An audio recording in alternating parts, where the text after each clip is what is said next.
Hi friends, Assalamu alaikum. Welcome to Smiya's Kitchen. Mangalorean ஸ்டைலில் prawn ghee roast எப்படி செய்கிறதுன்னு பார்க்கலாம். 1 கிலோ prawn எடுத்துக்கணும். அரை லெமன் ஜூஸ் எடுத்துக்கோங்க. 2 டேபிள் ஸ்பூன் தயிர் எடுத்துக்கணும்.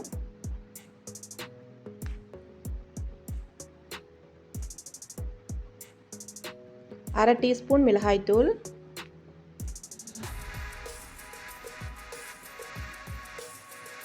அரை டீஸ்பூன் மஞ்சள் தூள் சேர்த்துக்கணும்.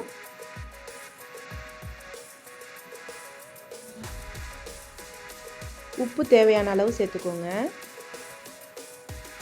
நல்லா மிக்ஸ் பண்ணி வச்சிடணும். சுமியாஸ் கிச்சனை சப்ஸ்கிரைப் பண்ணாதவங்க சப்ஸ்கிரைப் பண்ணிக்கோங்க. பக்கத்தில் உள்ள பெல் ஐக்கானையும் கிளிக் பண்ணிக்கோங்க. மசாலா கொஞ்சம் ஃப்ரை பண்ணிக்கணும். 4 காஞ்ச மிளகா, 1 டீஸ்பூன் மல்லி சேர்த்துக்கணும். 1 டீஸ்பூன் மிளகு,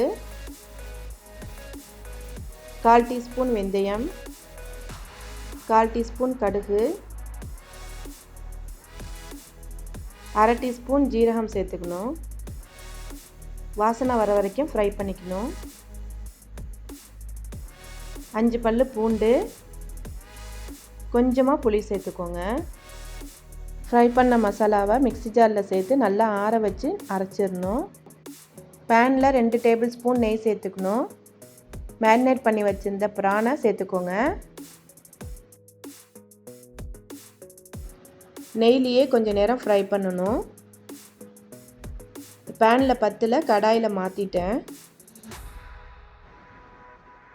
ப்ரான் ஃப்ரை பண்ணக்குள்ளே கொஞ்சம் தண்ணி விடும், அது ஒன்றும் பிரச்சனை இல்லை. மசாலாவை அரைச்சாச்சு, அந்த பேஸ்ட்டை சேர்த்துக்கலாம். மசாலாவெல்லாம் சேர்த்து நல்லா ஃப்ரை பண்ணிக்கிட்டே இருக்கணும். கொஞ்சமாக கருவேப்பிலை சேர்த்துக்கோங்க. எப்போதுமே ஒரே மாதிரியே ட்ரை பண்ணாமல் கொஞ்சம் டிஃப்ரெண்ட்டாக ட்ரை பண்ணி பார்க்கலாம். ப்ரான் கீ ரோஸ்ட் கண்டிப்பாக ட்ரை பண்ணி பாருங்கள். இன்க்ரீடியன்ட்ஸ் எல்லாமே டிஸ்கிரிப்ஷனில் கொடுக்குறேன், செக் பண்ணிக்கோங்க. சுமியாஸ் கிச்சனுக்கு சப்போர்ட் பண்ணுங்கள். இந்த வீடியோ பிடிச்சிருந்தா சுமியாஸ் கிச்சனை சப்ஸ்கிரைப் பண்ணிக்கோங்க, ஷேர் பண்ணிக்கோங்க, கமெண்ட் பண்ணிக்கோங்க. தேங்க்ஸ் ஃபார் வாட்சிங்.